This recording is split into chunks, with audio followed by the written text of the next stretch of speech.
مساء الخير. اهلا بيكم في اسهل طريقه مع ميم. النهارده بقى هنعمل كيكه جباره. ممكن تسموها كيكه، ممكن تسموها تورته، يعني اللي تحبوه. هي احلى تحليه، ممكن تاخدوها جنب الشاي، جنب فنجان القهوه، حاجه كده رائعه. تورته الكراميل باللوز، او ممكن تسموها تورته سنيكرز. المهم ان هي حاجه تحفه. يلا بينا نشوف هنعملها ازاي. بسم الله الرحمن الرحيم.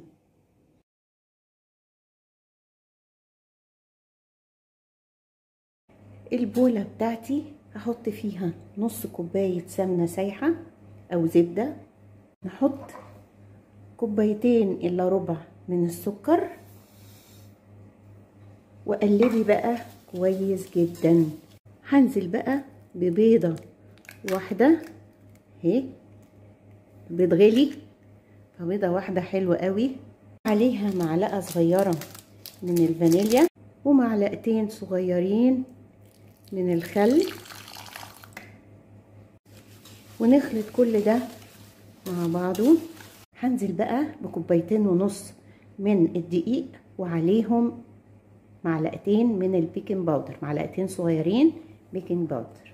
نقلب تاني، نخلط كده شوية، وهحط كمان نص كوباية من الكاكاو.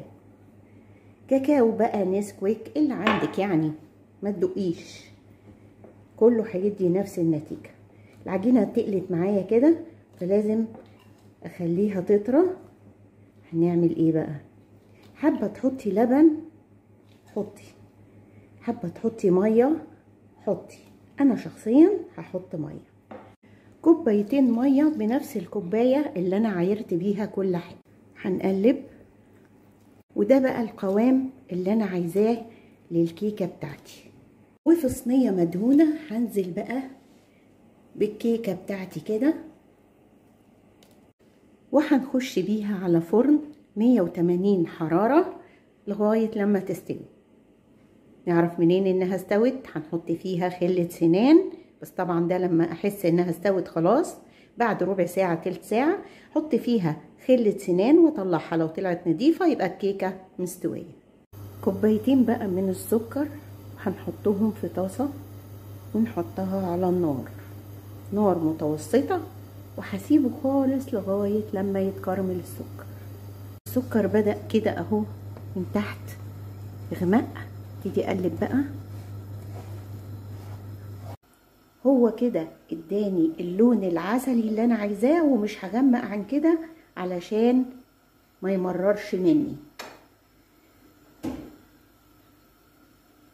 هوطي النار بقى اوطى حاجة خالص، وهنزل بكوباية من المية من بعيد، من غير ما تقربي ايديكي ولا وشك.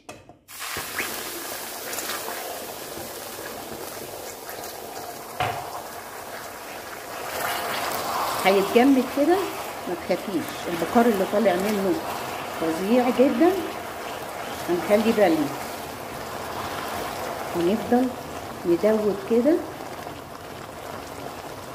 كوبايه بقى من اللبن الحليب هدوب فيها معلقه كبيره من النشا، وهنزل بيها على الكراميل ده بعد لما داب السكر.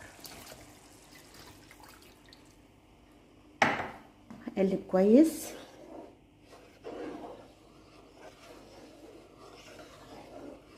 كل ده انا مهديه النار يا جماعه. هيبتدي يغلي بقى ويتقل شويه.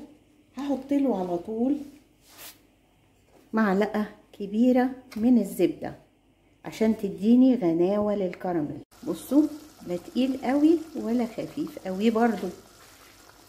هجيب بقى المكسرات اللي عندك. انا عندي مثلا لوز، هحط لوز كده واقلبه كده شويه.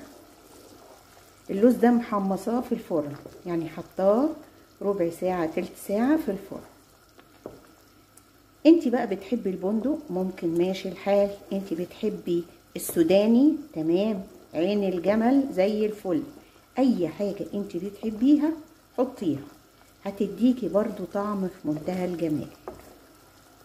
حطي بقى عليه وهسيبه 10 دقايق ربع ساعة بس يهدى كده. وانا طبعا مطلعة الكيكة من الفرن بقالها شوية فبردت هي كمان، وهسيبه يهدى وبعد كده نحطه عليه. خلاص سيبنا الكيكة بتاعتنا لما بردت، وكمان الكراميل بتاعي هدي خالص، يعني بقى دافي بس كده. وهبتدي بقى انزل على الكيكة بالكراميل اللي انا عاملاه ده التحفة ده. بصوا حاجة كده يعني من الاخر.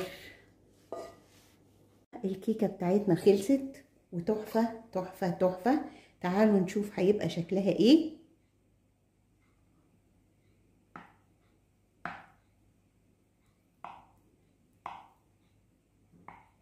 اوريكم شكلها وانا بقدمها. بصوا الجمال، بصوا حاجة روعة روعة. ان شاء الله تجربوها وتعجبكم. وان عجبكم الفيديو ما تنسوش اللايك والشير والاشتراك في القناة عشان يجيلكم كل جديد. وكمان ما تنسوش الكومنتات اللي انا بستناها عشان اعرف رأيكم في الحاجات اللي انا بقدمها. ودي كانت طريقة عمل كيكة الكراميل باللوز او كيكة سنيكرز بأسهل طريقة مع مين.